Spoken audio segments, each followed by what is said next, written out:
Good morning. Thank you for having me again. Yes, and how are you this morning? Great. The weather is not the best for my mood, but I'm hanging in there, and I'm hoping that it clears up at some point today. Yes, great. So now this morning our focus is on Exxon's commitment to the environment and also emergency preparedness. Right. First of all, what systems does ExxonMobil have in place or plans to put in place as it regards to safeguarding the environment? Yeah. All right. Thank you again for having me. Listen, the protection of the environment is paramount to us. Various aspects of our business, whatever we do it in a way that balances the environmental and economic needs of the country.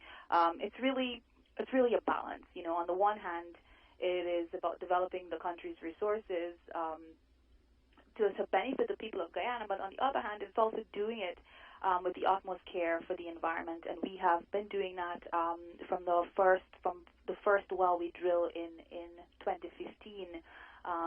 So for starters, I'd like to just sort of indicate that we follow all applicable laws and regulations that have been set out by the government and regulatory agencies like the EPA. But beyond that, what we do is that we apply responsible requirements such as, like international standards where existing regulations in the country are not adequately protective. Recognizing, of course, that the oil and gas industry is new to Guyana, and you might have some sort of laws and regulations that are not comprehensive enough to deal with the industry. So when it comes to that, when the laws are inadequate, we apply international standards to those, just because of how we want to continue to produce the country's resources in a responsible way. So from the appropriate studies that we've done early on, engaging with key stakeholders like the government, communities, environmental experts to really understand the potential impacts of our activities, and just sort of like putting systems in place to mitigate those potential impacts. We've, ensured that there's like the integrity of our equipment, hiring the right people, ensuring that they're appropriately trained, having, the necessary resources to respond should there be an incident. All of that is just part of the work that we do to prepare. We're going to be in Guyana for decades. More than half of our workforce is Guyanese, and so like ExxonMobil, all of us, we want to ensure that we do this right, and that we leave Guyana, just in the beautiful, pristine state that we inherited it. Great. Let's touch a bit on waste disposal. How does ExxonMobil manage waste disposal responsibly? Yeah. You're right. So we've got what we call a Cradle-to-Grave waste analysis study that was completed and approved by the EPA earlier this year, just a couple of months ago in September, I believe. And we've since submitted to the EPA a comprehensive waste management plan for review.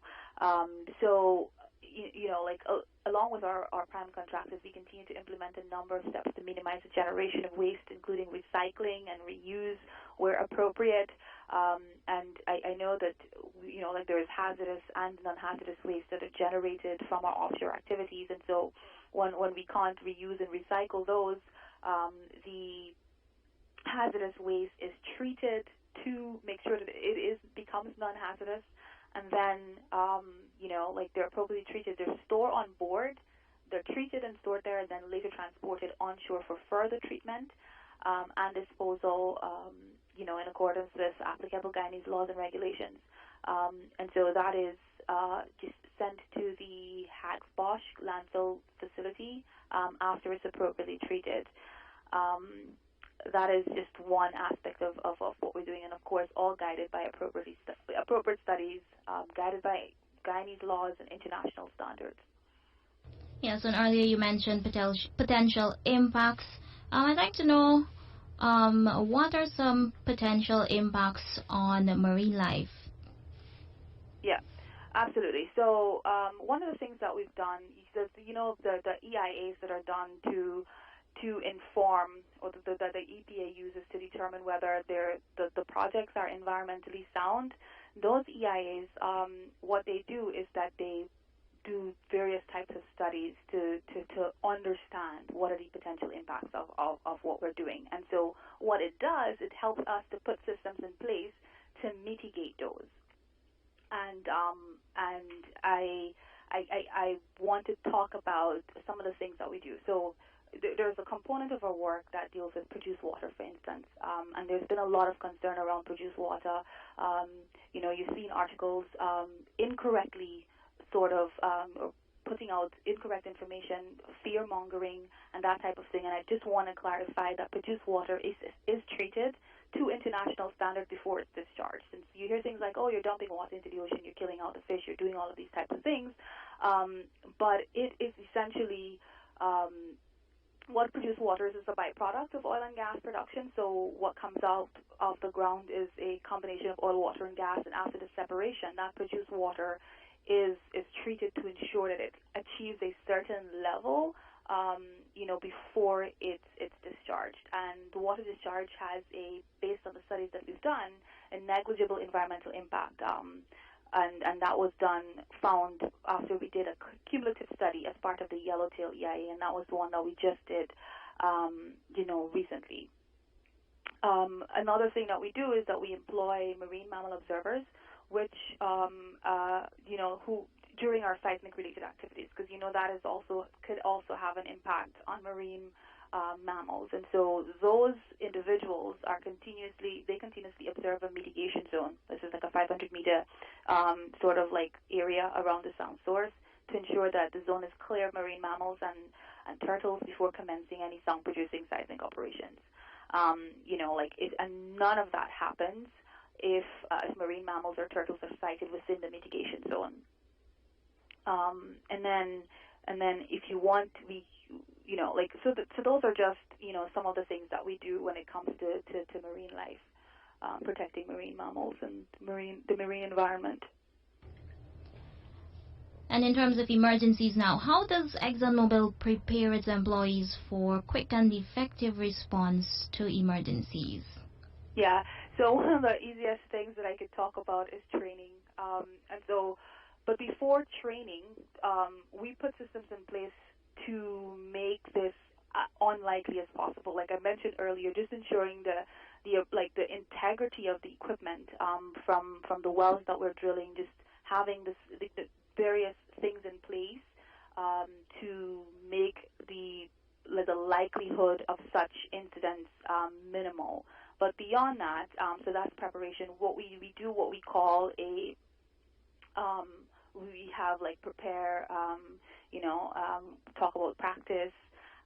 Prevention obviously is the very first goal, but then should those things fail, and that's a very unlikely situation, you have staff who are appropriately trained, and then we do a lot of drills to ensure that we get there. And so I just wanted to share a little bit about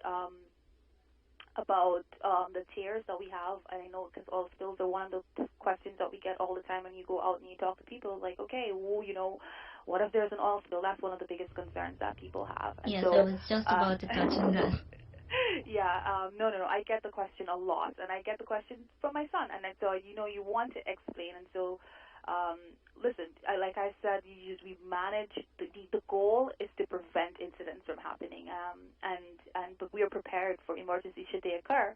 The idea is to respond as quickly as possible, effectively as possible. And so, but in addition to responding quickly and effectively, we cooperate with industry organizations and authorized government agencies if an incident were to occur. In Guyana, for instance, our plans are generally in line with the guidance in the Guyana National Oil Spill Contingency Plan, which is managed by the Civil Defense Commission. But beyond that, we have our own internal oil spill response plan, and that is three-tiered. So the first tier, of course, is if there is a relatively small spill, and that can be managed with equipment and people that are on site, whether on shore or on the vessels. And so what you do is you have the appropriate equipment, you have dispersants, you have different things that are already on site, people who are trained, should there be something as small that they can just, like manage the situation there and does not require any other, action. There's like a tier 2 type event, which is a slightly larger spill that requires a coordinated response from local agencies like the CDC and so on, and then like a larger spill, which is like a third tier. Our response to that is we call on a regional response team of global partners, which is Oil Spill Response Limited. They're known globally for this type of thing.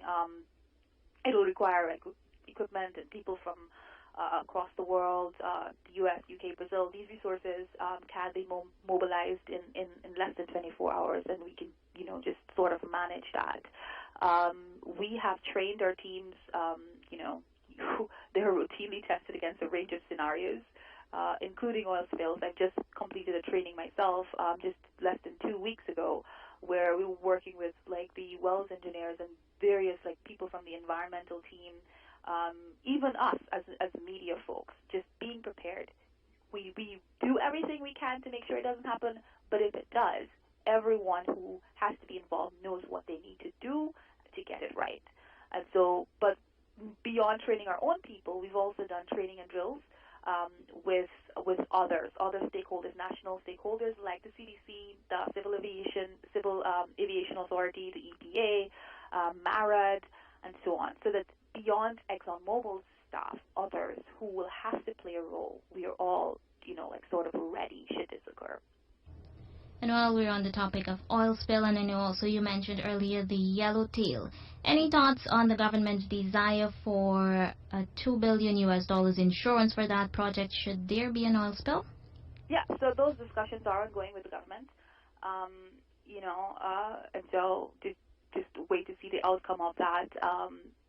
But I guess one of the things that I think what this does is gives me the opportunity to talk about what insurance really means, because I feel like a lot of people are concerned when you hear about, the company doesn't have parent company guarantees and this level of insurance and so on. People feel like that means that we're not able to clean up in the event of an oil spill, and that's not what it means at all. So we have, the Saddle Block Co-Ventures has secured comprehensive insurance for our petroleum activities. Under the existing legal framework and agreements with the government, there is extensive assurances of our commitment, including environmental protection measures, to respond to operational incidents. So insurance is just one of the many sources of finance that the company can utilize to pay for response activities. And that's after the fact, right? So those activities would not be delayed by discussions with insurers. Like, we're not going to, we don't have enough insurance, not clean up a spill. And insurance is not for the country, it's for the company. So after you would have cleaned up, then it's, it's just like you do something with your car or whatever else. Like the insurance is sort of like after the fact type thing, and that's what this is. So I just want to assure people that the absence of the parent company guarantees, you see these stories all over and people just parroting it everywhere, does not diminish or affect our ability to clean up, but also doesn't prevent us from being responsible operators within Guyana. And so we are absolutely going to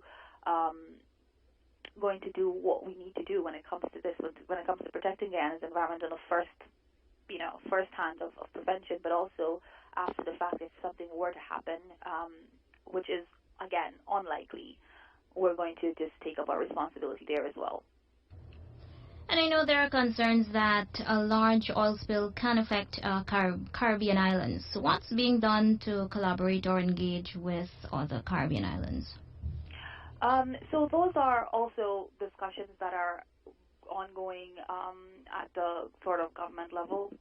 So we are operate within Guyana's laws, and so when it comes to sort of like intra-regional, inter-country sort of discussions and relations, those discussions are had at the level between governments. And so. Okay, Janelle, is there anything else you would like to add before we go? Yeah, just that. Listen,